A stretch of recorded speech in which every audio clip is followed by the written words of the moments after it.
deconstruction. Deconstruction is simply questioning what you know to be true. It reminds me of the verse in 1 Thessalonians 5 where it says, test all things, hold on to what is good.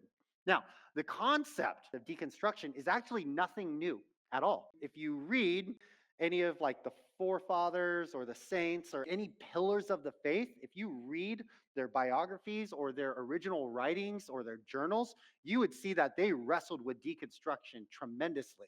Martin Luther, how the Protestant Reformation happened, because he was deconstructing, right? So deconstruction in and of itself has been around for hundreds of years, but it's become very, very popularized in the last 15 years, and we'll touch on why in just a second, and why it's a little tricky in this particular day and age.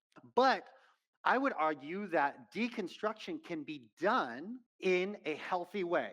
And so how do you do deconstruction in a healthy way? If you find yourself in this place, if you find yourself questioning what is to be true, number one, it's dependent on two things. Healthy deconstruction is dependent on, number one, deconstruct within the confines of a good community. I'm going to say that again. Deconstruct in the confines of a good community, not a bad one, not by yourself. If you find yourself in a season where you need to deconstruct, do it within good community. Number two, this is the most important one, folks. Be willing to reconstruct, okay? I'm like tempering myself back because I get chippy about this. Because I've had friends walk away from the faith and the church because of this. Oh, Jeff, I'm just deconstructing, I'm deconstructing, I'm deconstructing, I'm deconstructing. Great, you're willing to tear down the walls in your life, but you're not willing to build it back up. And can I just say, I'm just going to say this very directly, but very lovingly to the moms and dads here, let your home be a safe place to do that. And church, we should be a safe place for people to wrestle with their doubt and question things about their faith. Never punish them. That is part of the good community.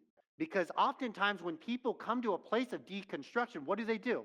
They can end up isolating, and then you're swirling around with your own thoughts and whatnot. And this is why this word has become so hot in the last few years. Is because, and I can do this too, is because I can go on this internet platform that I want, voice my opinion about whatever I'm feeling or whatever I'm thinking, and I promise I will find validation in whatever I post. Whatever I post.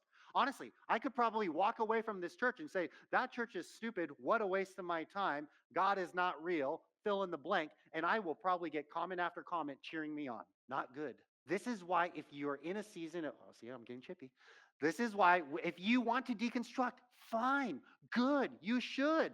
I would argue that Thomas was deconstructing, unless if I see. But what was he in? He was in the confines of good community among the other disciples, right? So you have to be willing to go there, and community, church, we have to be willing to wrap our arms around people who are wrestling with that. It's a call on both sides. But I've had way too many friends walk away from the local church and be like, oh, sorry, now my relationship with God is just personal. It's like, no. He loves his church too.